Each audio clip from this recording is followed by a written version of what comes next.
ভাইজান, ভাবি, জাহিদ, সব প্রস্তুত করে দিয়ে এতদিনে এলে?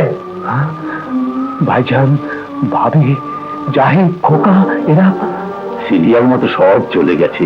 এত বড় আঘাত সইতে পারেনি। তুমি তো আমি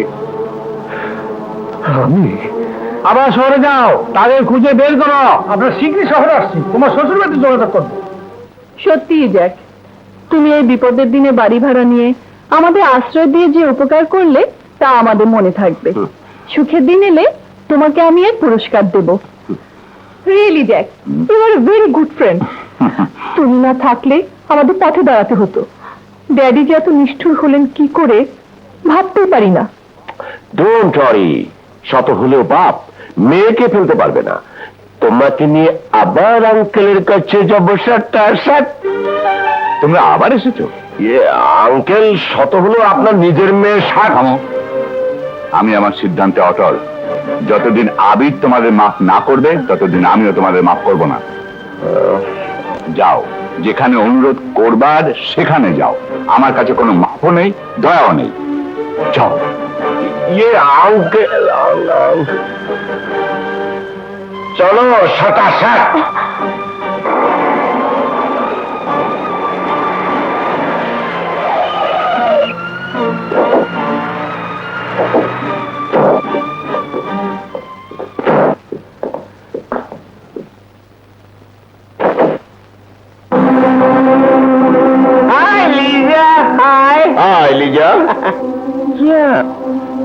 কি ব্যাপার দোষ? কি এলা? আরে তোরা কখন? কি ব্যাপার দোষ, লিজার মুড খারাপ? কে শানফিট? কেস ফিট করে দিচ্ছি সাটাসাট। মাল আছে নাকি রে?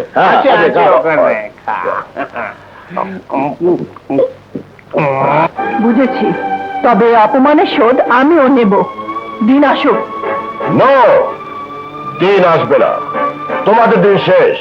শোধ আর নিতে হবে না সাটাসাট। তাই বলে আমার পুরো ইনভেস্টমেন্টটা লস করতে পারি না। আন্টি, তোমার সাথে একটা জরুরি কথা আছে, এসো। কথা হলো গিয়ে, এই ধরো তোমার মানে মানে কথা হলো গিয়ে,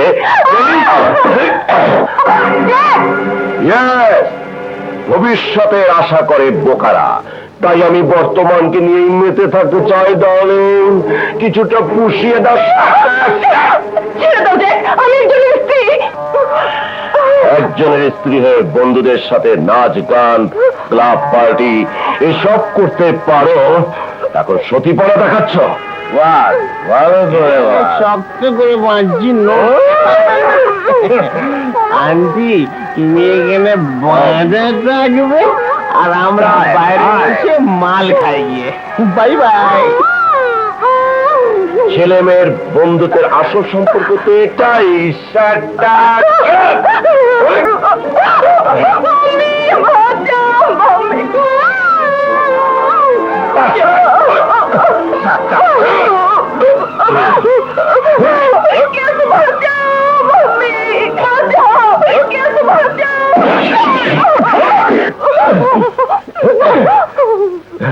আরে শালার বেয়াই, সাটাসাটের সময় সাটাসাট।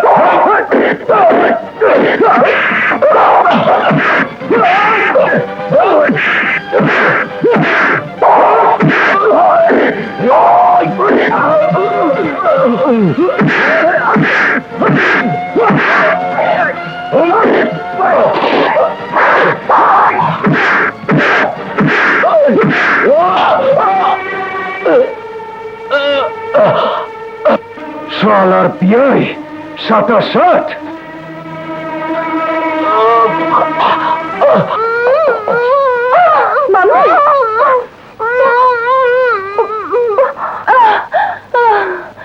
মাম্মি, ও আমার দেবর যায়। তোমাকে অনেক ধন্যবাদ। আমাকে মাফ করে দাও ভাই, তুমি আমার ইজ্জত বাঁচিয়েছো। তোমার ইজ্জত বাঁচাইনি, আমার ভাবির ইজ্জত বাঁচিয়েছি। বাবা, মায়ের সামনে মেয়ের বেইজ্জতি যে সমাজের লোকেরা করতে পারে তার আর পশুতে কোনো পার্থক্য নেই। এ কথা আজ আমি মর্মে মর্মে উপলব্ধি করলাম। আপনাদের অত্যাধুনিক সমাজের মানুষদের মানসিকতার পরিবর্তন না হলে বিপদে পড়ে ক্ষমা চাইলে কোনো লাভ নেই। আজ না হঠাৎ করে আমি এসে পড়েছিলাম, না এলে কি হতো বলুন, জবাব দিন। হ্যাঁ, পারবেন পারবেন আমাদের সেই সুখের সংসারে হাসি ফোটাতে? পারবো বাবা, পারবো। তার জন্য যা প্রয়োজন আমি সব পারবো, শুধু তুমি ক্ষমা করে দাও। আমি ক্ষমা করার কেউ নই। ভাইজান ক্ষমা করলে আমার কোনো দুঃখ থাকবে না। আমি তোমার ভাইজানের কাছে হাত জোর করে ক্ষমা চাইবো। ওদের পাবার আগ পর্যন্ত তোমাকে আমি ক্ষমা করবো না শহীদ। যাও, যেভাবে পারো তোমার বড় ভাইকে খুঁজে বের করো। মেজ ভাই, এই নাও তোমার স্ত্রী, আর এই নিন চৌধুরী সাহেব আপনার স্ত্রী। ছি ছি ছি ছি ছি ছি, তোমার মতো কাপুরুষকে ভাই বলতেও আমার লজ্জা হয়, যে নিজের স্ত্রীকে শাসনে রাখতে পারে না। ওগো, তুমি আমাদের ক্ষমা করে দাও। আমরা আমাদের ভুল হাড়ে হাড়ে টের পেয়েছি। আজ জাহিদ বাবাজি না বাঁচালে ওই শয়তান জ্যাক নিজের সর্বনাশ করতো। দুধ কলা দিয়ে কাল সব পুষেছিলাম। তা আমি আগেই বুঝেছিলাম, আর সেই ব্যবস্থায় নিয়েছিলাম, কিন্তু তোমরা মা মেয়েতে তা মেনে নিতে পারোনি বলেই আজ এই পরিণতি।